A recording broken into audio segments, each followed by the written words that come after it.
नमस्कार, स्वागत है आपका एसएस न्यूज में और मैं हूं आपके साथ सना चौधरी। अब एसएस न्यूज के माध्यम से लगातार आप राजनीति की खबरें देख रहे हैं, क्योंकि उत्तर प्रदेश की राजनीति के अंदर दिन प्रतिदिन हलचल तेज हो जाती है।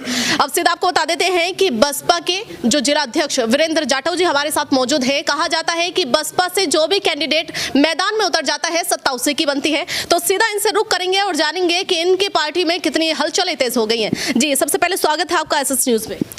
बहुत बहुत धन्यवाद आपका भी, आपके चैनल का भी बहुत बहुत धन्यवाद। चलिए, तो जाटव जी सीधा मुद्दे पे आते हैं। मुद्दे का यही रहेगा, क्योंकि बीजेपी सत्ता में बैठी हुई है। बीजेपी कहती है कि कितनी भी जोर लगा लीजिए, बसपा जोर लगा लीजिए या सपा की बातें करें कि कितना भी जोर लगा लीजिए, लेकिन खिलने वाला इस बार फिर से कमल है। तो आपका क्या कहना है इस बारे में?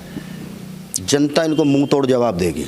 अच्छा, इस बार इनकी कोई भी षड्यंत्र चलने वाला नहीं है। इस बार बहुजन समाज पार्टी की सरकार बनेगी। माननीय बहन कुमारी मायावती जी 5 बार मुख्यमंत्री बनेंगे और गाजियाबाद में 5 विधायक बहुजन समाज पार्टी के बनेंगे। मुरादनगर से विधायक अयूब इदरीसी बनेंगे।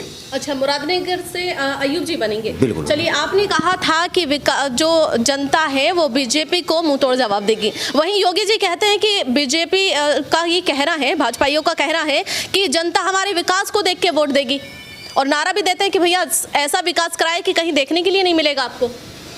वो सही कह रहे हैं। उन्होंने जो भी चुनावी वायदा किया, कोई सा एक काम मुझे बता दे कौन सा काम किया उन्होंने। अच्छा, विकास की बात छोड़ो, जो भी वादा चुनाव के सामने किया सरकार में, केंद्र में भी सरकार इनकी है, स्टेट में सरकार इनकी है, ये केवल जुमला बोलते हैं। इनके राष्ट्रीय अध्यक्ष जी कहते हैं कि हमने जुमला कहा था। अच्छा। इन्होंने चुनावी वादे बहुत करने का काम किया। एक भी काम ये बता दें पूरी सरकार में कि इन्होंने कोई सा अपना काम करने का बताए। 15 लाख। अच्छा, आए दिन 15 लाख के वादे किया, ला के दे इनको 15 लाख। हाँ। बेरोजगार को रोजगार देने के बाद की बताए कौन सा रोजगार देने का काम किया।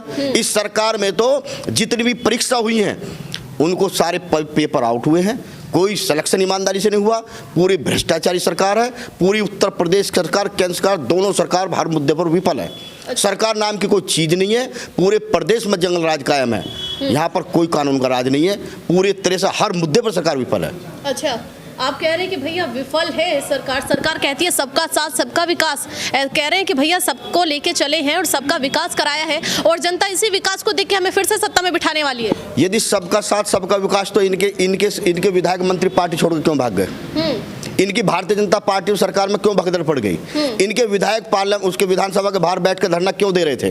इनके मौजूदा मिनिस्टर छोड़कर क्यों भाग गए? कि इनको पता है कि अब इनका जो है झूठ का नंबर खत्म हो गया है। अच्छा। अब बहुजन समाज पार्टी सरकार बनने जा रही है। आप कह रहे हैं कि मंत्री जो है पार्टी छोड़कर क्यों भाग रहे हैं? योगी जी कह रहे हैं कि मंत्री हमारे इसलिए जा रहे हैं क्योंकि मंत्री जी कहते हैं कि हमें वो टिकट दे दीजिए विधायक का, हमारे परिवार में से किसी को दे दीजिए। अब हम जनता के साथ दो राह नहीं कर सकते, इसलिए हम ऐसे मंत्रियों को अपनी पार्टी में ही नहीं रखते। अब मैं दूर की बात नहीं करता, आपके यहाँ की बात है। जो मौजूदा विधायक हैं, इनकी भाभी और भतीजे जिला पंचायत चुनाव लड़े, उस तक को हार गए। कहाँ रखा इनका कुछ?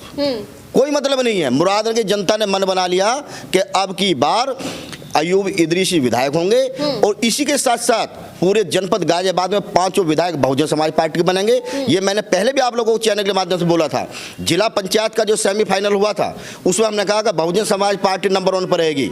जनपद गाजियाबाद में 14 में से 5 सीट जीत करके बहुजन समाज पार्टी नंबर 1 पे थी।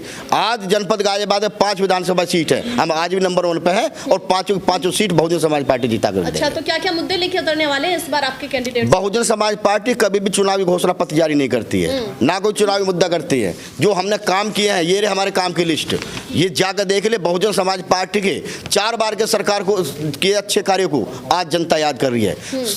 आप स्वास्थ्य के मामले में भी, रोजगार के मामले में भी, कानून व्यवस्था के नाम पे भी तमाम जो काम बहुजन समाज पार्टी ने किए हैं, बहुजन समाज पार्टी नेता परम आदरणीय माननीय बहन कुमारी मायावती ने किए हैं। आज सर समाज के लोग माननीय बहन जी को याद कर रहे हैं। आज सर समाज ने तय कर लिया कि प्रदेश को बचा सकता है, प्रदेश में कोई अमन चैन ला सकता है, तो अकेली नेता परम आदरणीय बहन कुमारी मायावती जी है। आप लॉ एंड ऑर्डर के मामले 4 बार की सरकार में एक भी कोई सांप्रदायिक दंगा बता दे।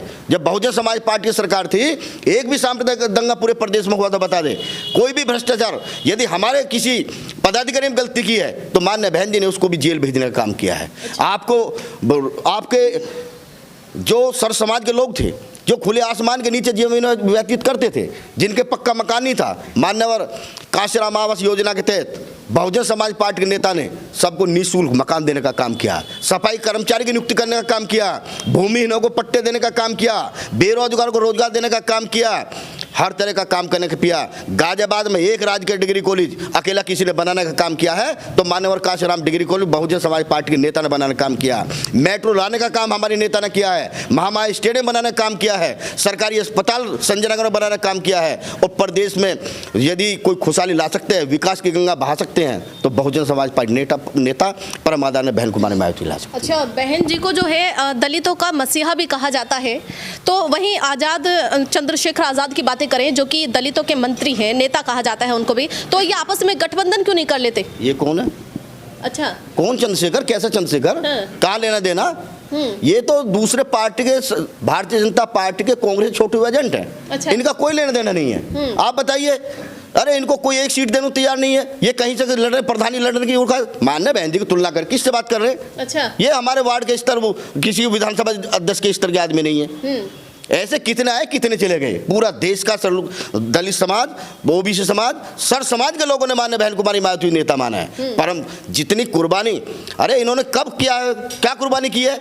इनको तो 7 जन्म मान्य बहन जी के आसानी उतरना चाहिए। जिस राज्यसभा के लिए लोग दल बदल देते हैं, मान्य बहन कुमारी मायावती जी ने इनका जीवन बचाने के लिए राज्यसभा से इस्तीफा देने का काम किया है। मान्य बहन जी के नखून के बराबर कोई नहीं है। मान्य बहन जी ने पूरा जीवन इस मूवमेंट में लगाने का काम किया है। मान्य बहन जी ने कितने, जिस पर हाथ रख दे उसको नेता बनाने काम किया है। मान्य बहन जी के बराबर इसका है क्या? कुछ नहीं है।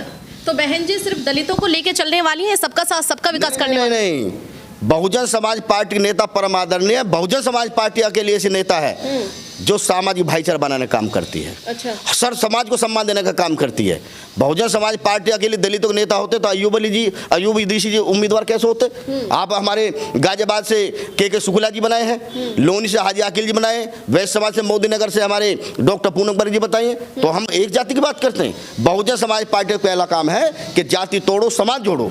बहुजन समाज पार्टी तो सर समाज में सामाजिक भाईचारा बनाने का काम करती है। बहुजन समाज पार्टी अकेले ऐसे नेता है जो कभी जाति के धर्म की बात नहीं करती है। बाकी तो वो लोग करते हैं, दूसरे दल वाले, उनके पास और कोई मुद्दा नहीं है। वो ही धर्म इंसान को इंसान से बांटकर काम करते हैं। परम आदरणीय बहन कुमारी मायावती जी ने पूरा जीवन इस मूवमेंट बनाने का काम किया है और सबको सामाजिक भाईचारा बनाने का काम देश में किया है। अच्छा, देखिए वीरेंद्र जाटव जी हमारे साथ मौजूद हैं जिन्होंने बसपा की बातें करी तो बहुत सारे ऐसे मुद्दे गिनाए हैं जो कि लोग कहीं ना कहीं अनजान थे। वहीं बीजेपी की बातें करें जो कहती है कि कोई कितना भी जोर लगा ले लेकिन सत्ता में इस बार फिर से बीजेपी बैठने वाली है। उनको भी कहा है कि बीजेपी का इस बार यूपी से सुपड़ा साफ होने वाला है। और ऐसी खबरें देखने के लिए, ग्राउंड जीरो की खबरें देखने के लिए और राजनीति की खबरें देखने के लिए कि इस बार यूपी में क्या होने वाला है, एसएस न्यूज चैनल को देखते रहिए। मैं सरा चौधरी, कैमरामैन रेहान के साथ।